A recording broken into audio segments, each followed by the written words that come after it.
Y les habíamos dicho que iba a ser indudablemente un verano caliente, con información política de alto voltaje, y no nos hemos equivocado. Ustedes saben que han sucedido y están sucediendo hechos políticos muy importantes en la República Argentina.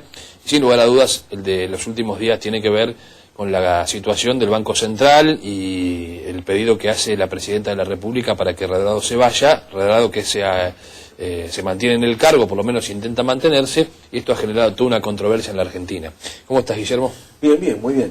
No, es un episodio comparable a la derrota del oficialismo del 28 de junio y al 3 de diciembre en la Cámara de Diputados, donde desde la derecha al centro izquierda mostraron la mayoría en el Parlamento.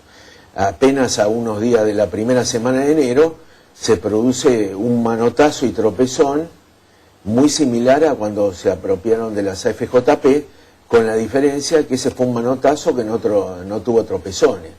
Acá tropezó con que el presidente del Banco Central dijo que no renuncia.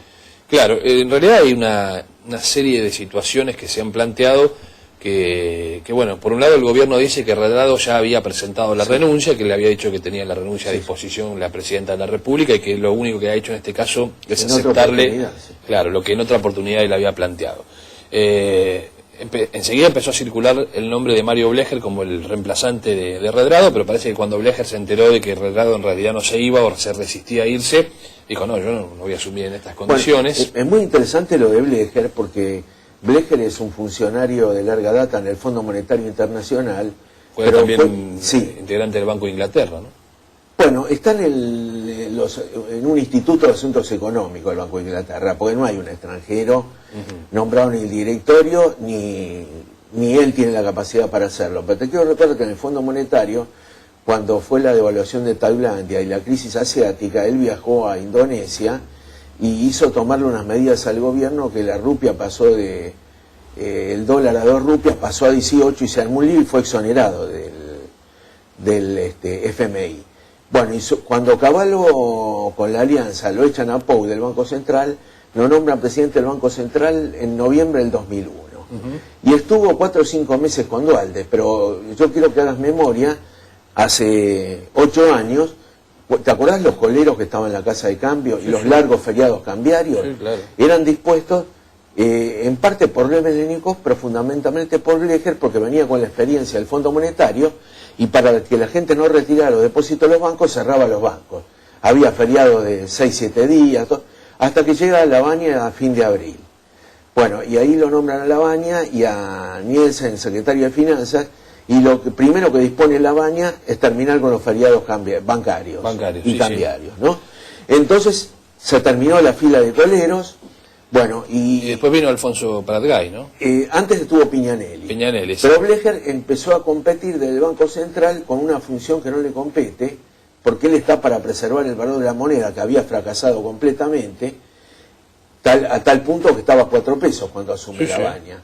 Bueno, y empieza a querer negociar con el Fondo Monetario, que no es la función del presidente del Banco Central. No. Entonces, Lavagna le dice a Duhalde que le pida la renuncia. Y bueno, él renunció porque además ya venía una larga cadena de fracasos con el dólar a 4 pesos. Bueno, ahí con Lavagna entra a bajar a 3.70 con Piñanelli. Piñanelli de nuevo insiste con negociar con el Fondo Monetario y ahí es donde ahí aparece Pratgay en diciembre del 2002. Pero ya por la tranquilidad que daban Lavagna y Nielsen, ya estaba en 3.50 el dólar, estaba clavado. Bueno, cuando empezó la reactivación a partir de abril, pero se consolida en el tercer trimestre, o sea, estamos hablando de julio, agosto, septiembre, ahí entra la plata a la cosecha de la soja, el aumento del precio de la soja, y el dólar está clavado en 3.50. Y bueno, o sea que la función de Mario Blecher en el Banco no ha sido fructífera, desastrosa. Ahora, bueno, habrá que ver si en definitiva cómo se resuelve este conflicto y si Mario Blecher o no tiene posibilidades de ser en algún futuro el presidente del Banco Central. Ahora, a mí lo que me llama la atención y que me causa hasta cierto punto gracia es que cuando, porque a Redrado lo propuso este gobierno, el gobierno de Néstor Kirchner, pero bueno, es lo mismo.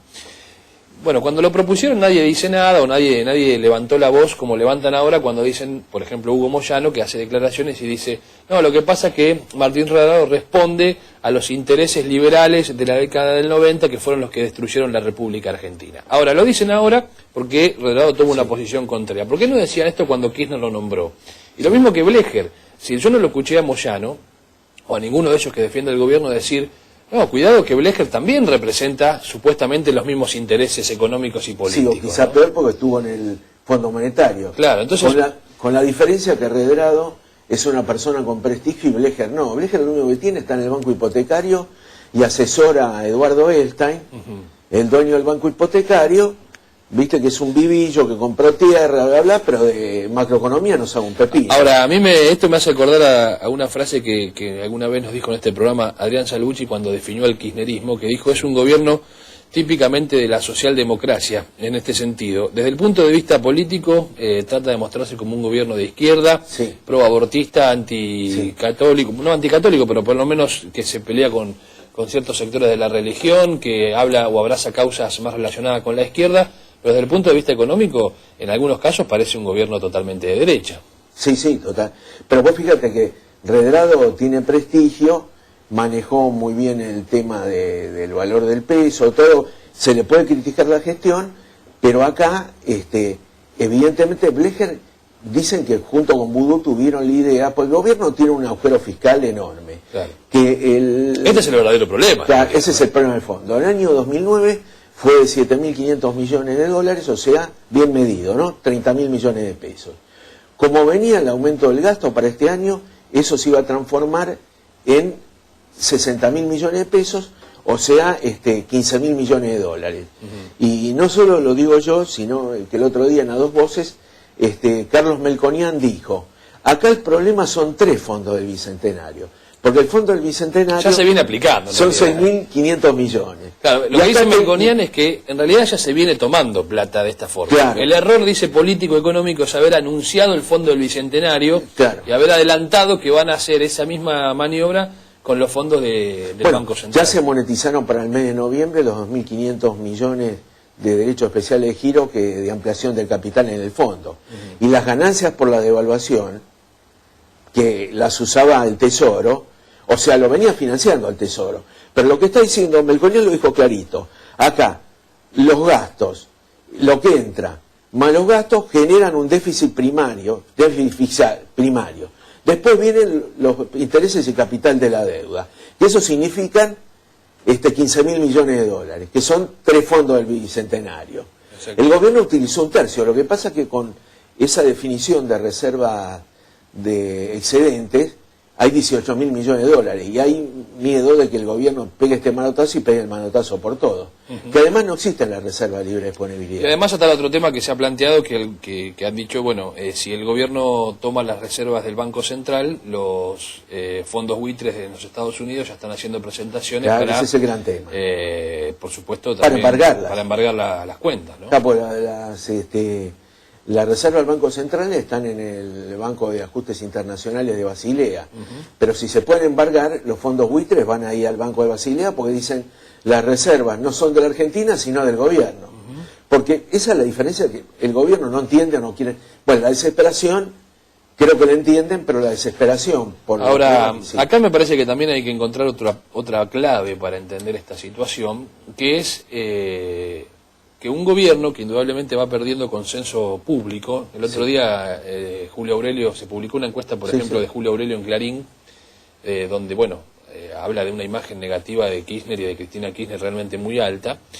Y entonces, todos sostienen, o muchos sostienen, que el elemento disciplinador de este gobierno es solamente lo que le queda ahora, es la caja y los usos de las reservas y de la riqueza, o de los dineros disponibles. Carlos Pagni en La Nación escribe el día jueves que justamente necesitan mucho dinero para seguir disciplinando intendentes, seguir disciplinando gobernadores. Porque recordemos algo que nosotros habíamos dicho la semana pasada, Guillermo, en el presupuesto se votó, que se votó hace poco, ¿no? Hace poco tiempo atrás, se votó una partida de dinero destinada a pagar la deuda o los vencimientos de la deuda del año que viene. Claro, ahora, esa plata